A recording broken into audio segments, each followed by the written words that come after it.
Bonsoir. Bonsoir.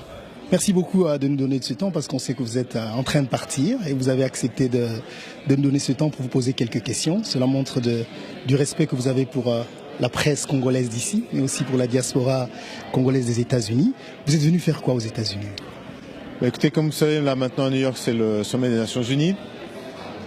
Ma femme était speaker en fait au Bloomberg Business Forum et j'en ai profité pour essayer de prendre un peu la mesure de ce qui se dit autour du Congo, du processus électoral. Il y a bientôt des élections. Il y avait le président Kabila qui était venu ici justement faire un discours, délivrer un message, et c'était important que nous aussi au niveau des mouvements citoyens, on sache exactement ce qui se dit, ce qui est en train de se tramer, parce qu'on voit sur le terrain que les choses ne se passent pas comme on le dit. On nous parle d'élections le 23 décembre, on nous parle de maintenir la machine à voter, mais on se rend compte qu'effectivement en termes de logistique, la machine à voter, c'est pas ça. On se rend compte qu'à chaque fois qu'ils ont essayé d'utiliser la machine à voter, même pour les démos, ça n'a pas marché. Et donc on se rend compte qu'on est en train d'aller droit dans le mur. En même temps, la chose qui nous choque beaucoup, et nous notamment les Congolais debout, c'est que nous sommes censés être dans une période préélectorale, il y a plus ou moins 100 jours avant la date annoncée des élections. On continue à restreindre tous les espaces de liberté. Nous, on a 7 membres qui ont été arrêtés. Je dirais même qu'ils ont été kidnappés puisqu'ils n'ont pas été présentés devant un juge. Aujourd'hui, ils sont détenus dans des cachots de l'ANR. On sait qu'ils ont été torturés, ils ont été maltraités. Et donc, on est aussi ici pour demander à la communauté internationale qu'on ne laisse pas les Congolais mourir en vain. Il ne s'agit pas d'aider les ambitions de tel ou tel, il ne s'agit pas de le pouvoir pour le pouvoir, les élections, etc. Il s'agit d'engager la responsabilité de tout le monde au niveau de la communauté internationale pour que on redonne de la valeur au combat des Congolais, aux libertés des Congolais, à la dignité des Congolais et à la vie des Congolais. Alors on parlera des ambitions politiques tout à l'heure, mais vous avez suivi le discours du président Kabila à l'Assemblée générale des Nations Unies. Qu'est-ce que vous en pensez? Moi j'ai trouvé que c'était un peu souvent comme ces interventions, c'est-à-dire qu'il y a une grosse attente, on se dit qu'est-ce qui va en accoucher, et finalement c'est très très vide.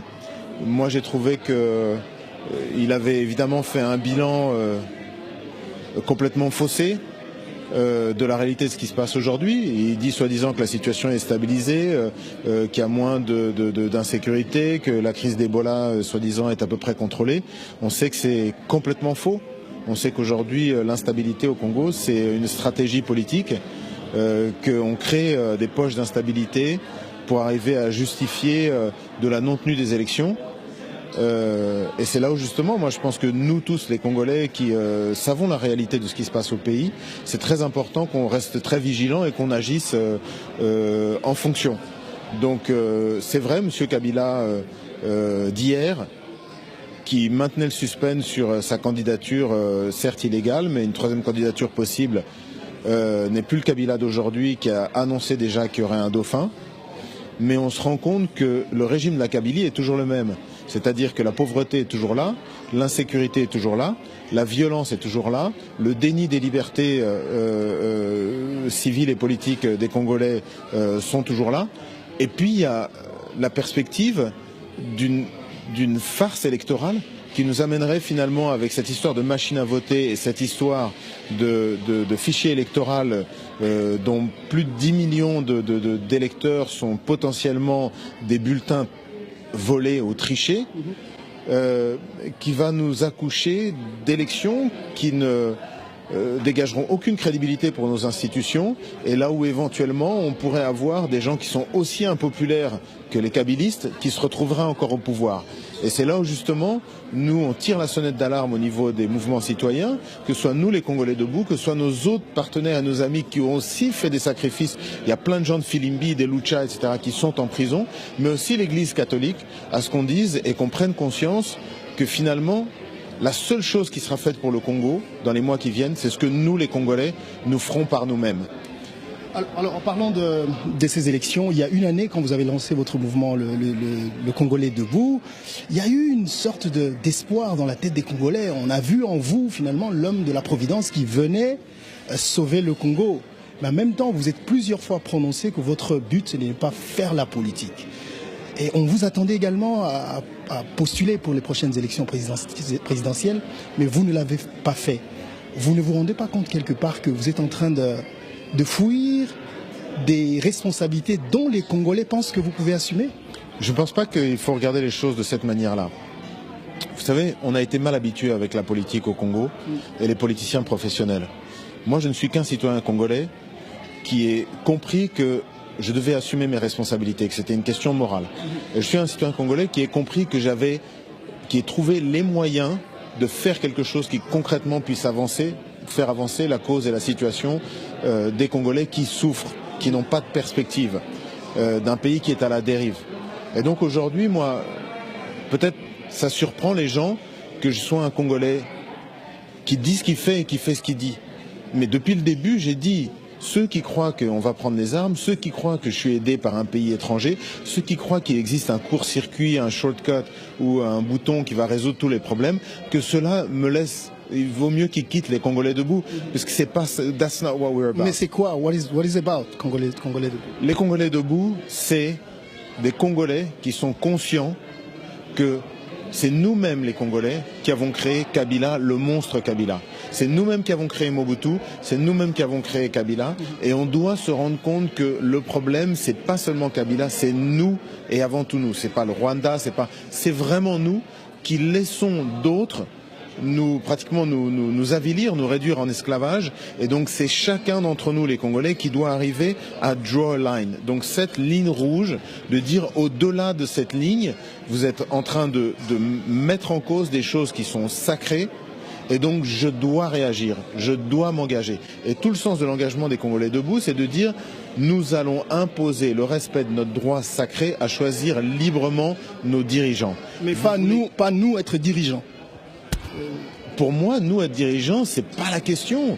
Aujourd'hui, il y a plein de gens qui sont candidats, qui ont des projets, qui veulent faire quelque chose. Parce que, excusez-moi, c'est très facile de dire les autres, ils le font pas bien. Nous voulons que les choses soient faites de cette manière. Mais vous, pourquoi vous ne le feriez pas tel que vous le pensez? C'est-à-dire, vous, être aux commandes. Vous savez, la politique, c'est quelque chose de très sérieux. On ne peut pas se lever un matin et dire tiens, il y a une place vacante et moi, je vais rentrer là. Aujourd'hui, chacun doit faire son boulot. Il y a des politiciens qui ont fait ce choix pour leur vie, qui ont monté un projet politique, un projet de société, qui veulent le présenter. Et moi, je pense que c'est formidable. C'est important que les Congolais aient l'opportunité de poser des questions, de les mettre en face de leurs contradictions, de leur bilan, comparer les idées, les projets, les personnes, les profils et choisir. Mais aujourd'hui, moi, je pense que ce que nous, on peut apporter, et là où je peux apporter le plus, c'est plus comme un garde-fou. C'est plus comme quelqu'un qui dit attendez, je ne suis pas là pour le pouvoir, j'ai rien à vendre, j'ai rien à gagner, mais en l'occurrence, je pense qu'il y a des choses qui sont pas normales et qui sont pas acceptables. Et que j'utilise mon énergie, ma capacité d'influence pour arriver à inspirer d'autres Congolais à dire attendez, c'est pas normal là ce qui se passe. Il faut qu'on arrive à créer, à circonscrire aussi les ambitions individuelles des gens en fonction de l'intérêt collectif. Et j'ai l'impression que c'est beaucoup plus ça qui a fait défaut au Congo ces 20 dernières années, plutôt que des gens qui ont des bonnes idées, plutôt que des gens qui ont des ambitions et qui ont envie de faire ce job. Et donc aujourd'hui, moi je le dis, je ne crois pas que j'ai un rôle qui est moins important, moins déterminant, moins digne que quelqu'un qui est candidat président de la République. Je vais aussi faire mon job. La différence, c'est que je ne suis pas là en train de me battre pour un poste. C'est tout. D'accord. Alors, il y a les élections qui arrivent le 23 décembre et le souhait de... D'abord, il y a un problème. C'est qu'il y a ce problème des machines à voter qui pose un grand problème, mais aussi l'opposition qui doit présenter un candidat unique avec une possibilité de gagner les élections. Qu'est-ce que vous en pensez? Si c'est le cas, qui pensez-vous peut être le candidat qui peut unir l'opposition pour gagner les élections? Écoutez, moi j'ai le sentiment que... Parce qu'on crie machine à voter, mais ça continue. Oui, mais de toute manière, la machine à voter a une raison d'être. et ce qu'on appelle la technique du passage en force. Donc c'est toujours un peu la stratégie kabiliste de mettre les gens devant un impossible choice, like an ordeal. Là, on dit où vous voulez des élections, où vous voulez des élections avec la machine à voter, ou vous voulez pas d'élections. Et c'est pour ça que nous, on a dit depuis le début avec la société civile, et notamment l'Église catholique et les autres mouvements de la société civile, on a dit on veut des élections le 23 et on veut des vraies élections transparentes et crédibles le 23, parce que c'est votre obligation, à vous nos dirigeants, et notre droit à nous les Congolais. Ne venez pas nous dire non, on vous fait des élections alors au rabais, etc., etc. La machine à voter, clairement, elle n'est pas légale. Okay. Là maintenant, il y a le calendrier de la CENI qui prévoit pour ces jours-ci le calendrier que M. Nanga lui-même a produit et qui l'engage, qui prévoit pour ces semaines-ci l'impression des bulletins de vote. Ça veut dire que ni c'est dans la loi, ni c'est dans le projet exécutif concret des élections, mais on va pourtant nous l'imposer. Ça veut dire que ces élections, vous n'y croyez pas? Mais ça veut dire que les élections qu'on est en train de nous préparer vont nous apporter plus d'instabilité que de stabilité, plus d'illégitimité que de légitimité. Mais on y va quand même. On y va quand même. Mais aujourd'hui, c'est pas nous qui faisons les élections. Ouais. Nous, on a des gens qui sont en face de nous qui nous disent voilà, c'est le 23 décembre, on va y aller. Et vous allez y aller. Vous allez demander à vous. Nous, on a 7 membres des Congolais debout qui sont en prison. Comment est-ce qu'on peut expliquer qu'aujourd'hui, ils n'ont commis aucun crime, ils sont juste allés et ils ont sensibilisé, ils ont mobilisé autour des dangers de l'utilisation de la machine à voter et on les arrête? C'est contraire à la Constitution. Malgré tout ça, on sait. Mais est-ce que vous allez aller à ces élections quand même? Mais nous sommes des citoyens. Ouais. Si on peut aller voter, on va aller voter. Mais s'il y a une farce, si c'est une farce d'élection, évidemment qu'on va se révolter contre ça. On va refuser et rejeter tout ce processus. Aujourd'hui, on est arrivé à un niveau là où M. Nanga n'est plus crédible. Pour nous, il n'est plus crédible. Alors on va attendre que dans quelques semaines, on nous dise, ou dans quelques jours, on nous dise « Ah, il n'y a pas d'élection le 23 décembre, finalement, ça va être un peu plus tard, ça va être un peu plus tard. » Mais on n'en est pas là. Pour l'instant, nous, on est en train de mobiliser, on est en train de dire on veut des élections le 23 décembre et on veut de vraies bonnes élections le 23 décembre. Point. D'accord. Alors le deuxième volet de ma question, s'il y a un candidat qui peut incarner l'unité des élections pour l'unité de l'opposition pour gagner ces élections. Alors ça, c'est une analyse et un avis assez personnel. Ouais. Mais j'aimerais le partager avec tout le monde. Bon, il est différent et donc peut-être c'est intéressant, peut-être complémentaire des idées des autres. J'ai l'impression qu'on est en train de se tromper ici d'enjeu. Tout le monde pense, parce que peut-être on vient d'une culture, là, avec le moboutisme, on a cette espèce d'idolâtrie du chef. J'ai l'impression que tout le monde pense que le seul enjeu, c'est qui sera le prochain président. Cette machine à voter, dont j'assume mon propos, c'est une machine qui a été créée à une seule fin, c'est de pouvoir tricher aux élections. Je l'affirme parce que quand F. Bazaïba l'a essayé, ça n'a même pas marché. Ils n'ont même pas réussi pour son vote à elle à le faire marcher. Quand ils l'ont essayé, je ne sais pas si c'est où, à Idjoui ou je ne sais pas où, là ils l'ont essayé il y a une semaine ou deux, sur une trentaine de personnes, il y a eu une dizaine d'erreurs. C'est-à-dire même pour une démo, ils n'arrivent pas à faire fonctionner cette machine. Oui, monsieur Dokolo, on connaît votre position par rapport à cette machine, vous en avez parlé, et même maintenant là, je veux juste savoir si... Je comprends, j'en arrive. Sur l'opposant. Non, j'en arrive. S'il vous plaît. Tout le monde est en train de regarder qui pourrait être le candidat de l'opposition qui pourrait battre Emmanuel Shadari. Imaginons, prenez-en au hasard, dites-moi, des candidats aujourd'hui de l'opposition. Au hasard. Matungulu. Très bien. C'est très bien comme ça, au moins c'est votre responsabilité, pas la mienne. D'accord. Disons Freddy Matungulu. Très bien. C'est quelqu'un qui a les compétences, il a la vision, il a un projet, et puis ça tombe bien, sa candidature a été acceptée. Prenons le cas de Freddy Matungulu. Demain, il y a les élections au Congo. Tout le monde se met d'accord, donc Félix Tshisekedi se désiste, Vital Kamerhe se désiste, Martin Fayulu se désiste, les autres, parce que je pense qu'il faut respecter tout le monde, même s'ils sont moins connus, se désistent. Résultat, Freddy Matungulu est président. Résultat de la machine à voter, parce que je vous rappelle qu'il y a les élections présidentielles, législatives, locales. Législatives, pas de majorité. Il n'y a pas de plateforme. Ils ont dit on fait un candidat qui est le candidat à la présidentielle de l'opposition. Ils n'ont jamais dit on fait une plateforme qu'il y ait une plateforme de gouvernance. Et là, on va proposer un projet de société commun qui va nous permettre de contrer le projet de société que le camp adverse va présenter aux législatives.